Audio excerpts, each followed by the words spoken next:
Assalamualaikum warahmatullahi wabarakatuh. Baiklah Ananda, kita akan masuk ke dalam contoh soal persediaan barang dagang. Nah, di sini nanti akan Ibu jelaskan perbedaan pencatatan sistem fisik dan sistem perpetual. Oke, kita langsung masuk ke dalam contoh soal. Nah, soal yang pertama, di sini kita lihat ya, untuk soal yang pertama itu di 1 Desember itu dibeli.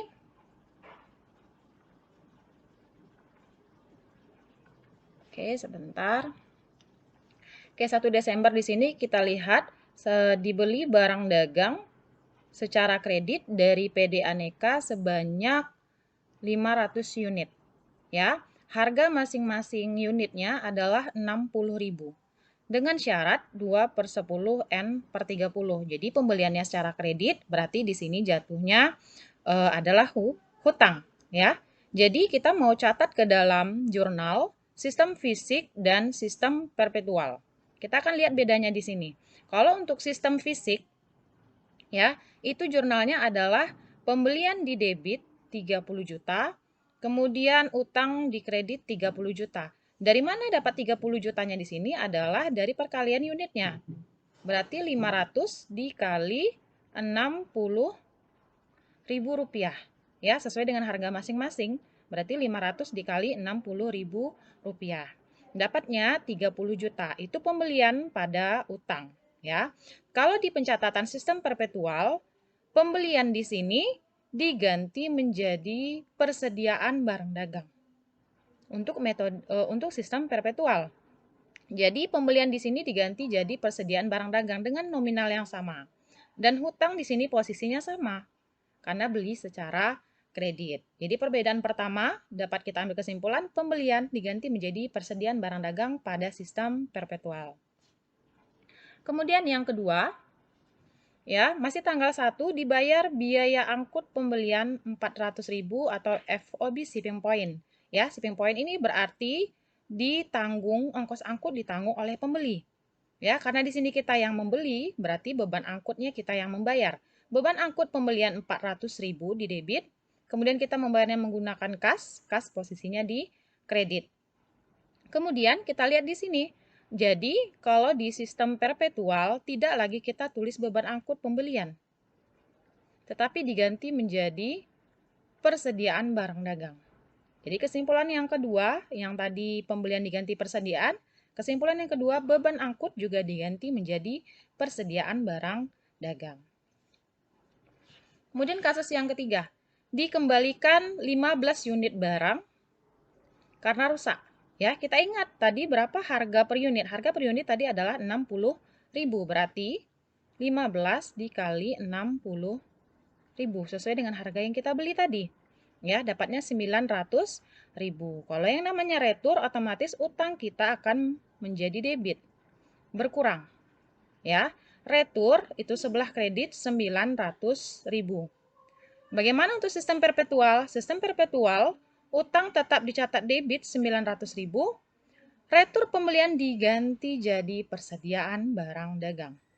Jadi kesimpulan yang ketiga, retur pembelian diganti menjadi persediaan barang dagang.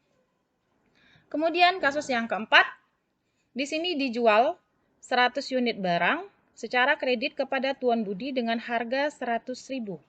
Ya, kalau tadi kita beli harga 60.000, kemudian saat kita jual otomatis itu akan bertambah menjadi 100.000, ya, tergantung dengan harga jual kita. Ya, seperti biasa berarti 100 unit dikalikan 100.000 itu dapat 10 juta. Untuk sistem fisik, piutang di debit, penjualan di kredit. Ya, bedanya dengan sistem perpetual, tetap juga dia catat piutang dan penjualan, tetapi dia ada tambahan HPP atau harga pokok penjualan pada persediaan barang dagang. Kenapa? Dari mana kita dapat di sini 6 juta? Ya, sesuai dengan harga pokok dia tadi. Pokok tadi kita beli itu harganya 60.000. Jadi 100 unit dikali 60.000. Karena harga pokok atau harga beli kita awal adalah 60.000. Jadi dapatnya 6 juta. Jadi selain piutang dan penjualan mencatat harga jual, yang di sini dia mencatat harga pokok. Persediaan dicatat di situ berkurang. Ya, ini juga dapat kita simpulkan untuk penjualan jangan lupa ada HPP dan persediaan barang dagang. Kemudian selanjutnya, di sini ada bayar biaya angkut penjualan. FOB destination, ini artinya ongkos angkut atau biaya angkut ditanggung oleh penjual. Ya, kita sebagai penjual berarti terkena ongkos angkut. Ya, beban angkut penjualan 300.000, kas dikredit 300.000. Ya, untuk sistem fisik dan sistem perpetual itu sama untuk beban angkut, tidak ada yang diganti. Sama untuk beban angkut penjualan, berbeda dengan beban angkut pembelian tadi. Kalau beban angkut penjualan tetap sama untuk sistem fisik ataupun sistem perpetual. Kemudian dibayar utang kepada PD Aneka. Ya, kalau kita lihat dibayar utang kepada PD Aneka, berarti kita harus lihat dulu berapa utang pada PD Aneka tadi. Berarti kita lihat sebelumnya. PD Aneka itu tadi utang kita adalah 30 juta. Kemudian kita lihat dulu adakah retur? Ya, di sini ada retur 900. Ya, jadi 30 juta dikurangi 900.000. Jadinya berapa? 29.100.000 untuk utangnya. Karena yang awalnya utangnya ternyata ada retur. Kemudian kita cari di sini potongan pembelian. Ya, syaratnya untuk PD Aneka tadi itu adalah, kita lihat itu syaratnya 2/10 N/30. Berarti 2% untuk melunasi 10 hari. Kita lihat di sini, ini tanggal 11 Desember. Itu pas 10 hari ya. Berarti kita harus cari dulu 2% dikali dengan hutangnya tadi, 29.100.000. Ya, itu dapatnya 582.000. Kemudian kita kurangi utang dikurangi potongan pembelian, dapatlah kas. Ya, posisinya di kredit kasnya karena kita bayar. Untuk sistem perpetual, ya, utang tetap dicatat utang, kas tetap dicatat kas. Yang berganti adalah potongan pembelian diganti menjadi persediaan barang dagang. Ya, untuk potongan pembelian diganti untuk persediaan barang dagang, sistem perpetual. Oke, selanjutnya. Nah, untuk yang tanggal 15, Tuan Budi mengembalikan 5 unit barang yang dibelinya pada perusahaan. Tadi, Tuan Budi membeli dengan kita melakukan penjualan. Ya, harga jual kita tadi adalah 100.000, berarti 5 dikali 100.000 dikembalikan. Dapatnya 500.000. Retur penjualan di debit, piutang di kredit karena tagihan kita berkurang. Untuk sistem fisik. Untuk sistem perpetual, ya, untuk sistem perpetual, retur penjualan dan piutang tetap kita catat seperti biasa, tetapi ada tambahannya.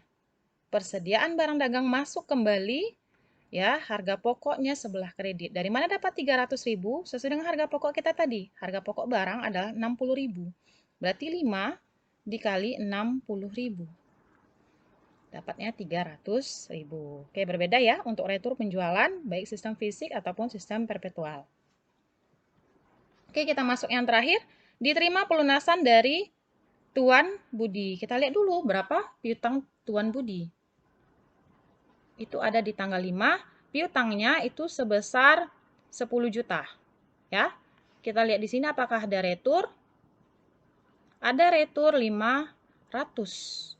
Otomatis piutang tagihan kita dari 10 juta dikurangi 500 jadi 9.500.000. Ya. Kenapa di sini tidak ada potongan? Karena dia tadi syaratnya 3/10, lebih dari 10 hari. Jadi tidak dapat potongan. Oke, Ibu rasa cukup untuk contoh sistem fisik dan sistem perpetual. Ibu harap Anda memahami perbedaannya di mana. Ibu akhiri, Assalamualaikum warahmatullahi wabarakatuh.